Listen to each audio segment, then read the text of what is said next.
Assalamualaikum warahmatullahi wabarakatuh. Perkenalkan kami dari kelompok 7 yang beranggotakan saya, Mita Indriani, Eva Yandi Yuliana Putri, Ines Kristi Simarmata, Rahma Saidah, dan Nailul Amalia. Pada video kali ini kami akan mempresentasikan hasil diskusi dari kelompok kami, yakni tentang disintegrasi bangsa. Pada kesempatan ini kami mengambil contoh kasus penistaan agama oleh mantan Gubernur DKI Jakarta, Basuki Cahayapurnama atau yang biasa kita sebut Ahok. Baik, langsung saja kita mulai sesi pemaparan materi dari kelompok 7. Mengenai sumber masalah. Mengapa kasus tersebut dapat terjadi? Hal ini bermula sejak beredarnya sebuah rekaman video yang diunggah oleh pemerintah Provinsi DKI Jakarta. Dalam video tersebut berisi pidato program penyuluhan dari pemerintah di Kepulauan Seribu pada tanggal 27 September 2016 lalu yang melibatkan calon gubernur DKI Jakarta yakni Basuki Cahayapurnama atau lebih dikenal dengan sebutan Ahok.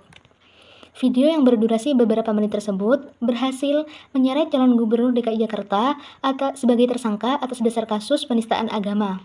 Mengenai ucapannya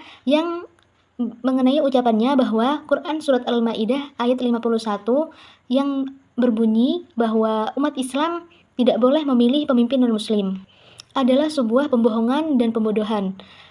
Umat Islam jangan mau dibodohin sama ayat tersebut. Hal ini telah dianggap menghina kitab suci Al-Quran. Berikut adalah isi pokok beritanya. Pada tanggal 27 September 2016, Ahok menggelar dialog dengan masyarakat setempat, tepatnya berada di Kepulauan Seribu, di mana dalam dialog tersebut beliau mengatakan bahwasannya masyarakat tidak perlu khawatir dengan kebijakan-kebijakan Ahok sebelumnya, meskipun nantinya Ahok tidak terpilih menjadi Gubernur DKI Jakarta kembali. Sembari menyelipkan surat Al-Maidah ayat 51. Ucapannya tersebut mengundang sebuah polemik di masyarakat dan videonya beredar di media sosial. Di mana saat itu Majelis Ulama Indonesia mengatakan bahwasannya video tersebut adalah sebuah tindakan terhadap penistaan agama. Sehingga pada saat tanggal 14 Oktober 2016 terjadi demonstrasi secara besar-besaran di depan Balai Kota Jakarta. Dan demo tersebut juga dilanjut pada tanggal 4 November 2016 yang diberi nama Demo Islam Jilid 2. Para pendemo mendesak agar Jokowi segera bertemu dengan mereka, akan tetapi tidak digubris awalnya, sehingga berakibat terhadap bentrokan fisik, mulai dari melempar batu, botol, dan dibalas dengan tembakan gas air mata.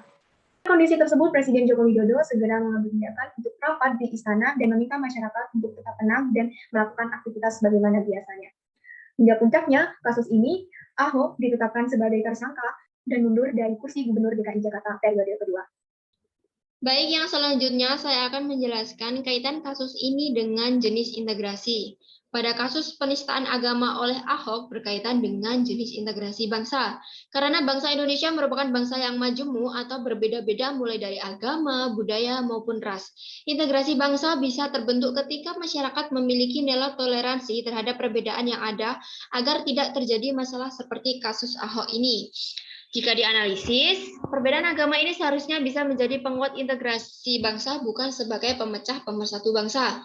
Sehingga jenis disintegrasi yang terjadi adalah disintegrasi bangsa, di mana tidak adanya rasa toleransi terhadap perbedaan yang ada di dalam masyarakat. Dan pada kasus ini, perbedaan yang dimaksud adalah agama. Masyarakat Indonesia adalah masyarakat yang majemuk atau beragam yang terdiri dari beberapa agama, di mana ketika tidak ada rasa saling menghargai terhadap agama atau perbedaan tersebut, maka akan menimbulkan konflik.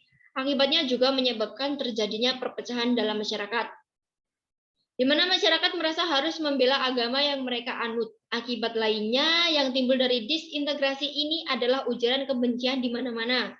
Adanya gerakan demonstran yang sangat banyak dan sempat berujung pada kericuhan akibat adanya pihak-pihak yang ingin mengambil keuntungan dari kasus ini. Hal ini merupakan bukti bahwa penistaan agama yang dilakukan oleh Ahok bisa dikatakan sebagai bentuk dari disintegrasi bangsa. Dari sini dapat dikatakan bahwa disintegrasi menjadi bagian ancaman dalam kerukunan antar masyarakat. Oleh karenanya, cara mengatasi kejadian ini salah satunya dengan menjalankan terus komitmen kesepakatan antar masyarakat yang ada. Di sisi lain, untuk pencegahan, disintegrasi juga bisa dilakukan dengan menciptakan peranata sosial yang sesuai dengan proses perubahan sosial budaya yang sedang berkembang dalam kehidupan. Apabila penanggulangan ini tidak dilakukan, maka bukan mustahil dampak integrasi ini akan dirasakan oleh masyarakat. Selanjutnya adalah alternatif penyelesaian. Kasus penistaan agama yang dilakukan oleh Ahok menimbulkan banyaknya perseteruan yang terjadi di tengah-tengah masyarakat. Maka, alternatif penyelesaian masalah dari kasus ini adalah proses hukum.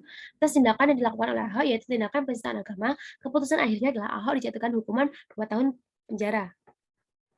Adapun solusi agar hal tersebut tidak terjadi kembali, yang pertama adalah membentuk moral dengan menanamkan nasionalisme untuk mendorong mahasiswa agar menghargai arti perbedaan dengan berbagai hal positif, agar timbul kesadaran terhadap persatuan dan umat beragama. Yang kedua adalah memiliki rasa toleransi dan tenggang rasa antar teman dan saling mengenal satu sama lain. Yang ketiga adalah saling terbuka dan tidak saling mengunggulkan budaya atau agama masing-masing. Yang keempat adalah mampu bekerja sama mencari solusi untuk menengahi konflik yang sedang terjadi secara damai. Untuk masyarakat sendiri, yang pertama adalah masyarakat diharapkan bahwa agama yang dianutnya dapat mempererat tali persaudaraan. Yang kedua adalah dengan cara pendidikan jangka panjang, yaitu mengenalkan perbedaan antara kemajemukan budaya bangsa dan agama dari tingkat rendah sampai ke tingkat tinggi. Relevansi kasus dengan masa kini dan masa depan. Berdasarkan kasus ini, dapat disimpulkan relevansi kasus ini dengan masa kini dan masa depan adalah sebagai sejarah yang memberikan kita pembelajaran bahwa sebagai warga negara Indonesia yang memiliki keanekaragaman, sangat perlu bagi kita untuk mewujudkan integrasi nasional. Salah satu upaya yang penting dilakukan agar terbentuknya integrasi nasional adalah menjunjung tinggi nilai toleransi. Demikian presentasi dari kelompok kami. Semoga video ini dapat bermanfaat bagi semua dan semoga kedepannya bangsa Indonesia terhindar dari kasus-kasus disintegrasi bangsa. Sekian dari saya, kurang lebihnya saya mohon maaf. Wassalamualaikum warahmatullahi wabarakatuh.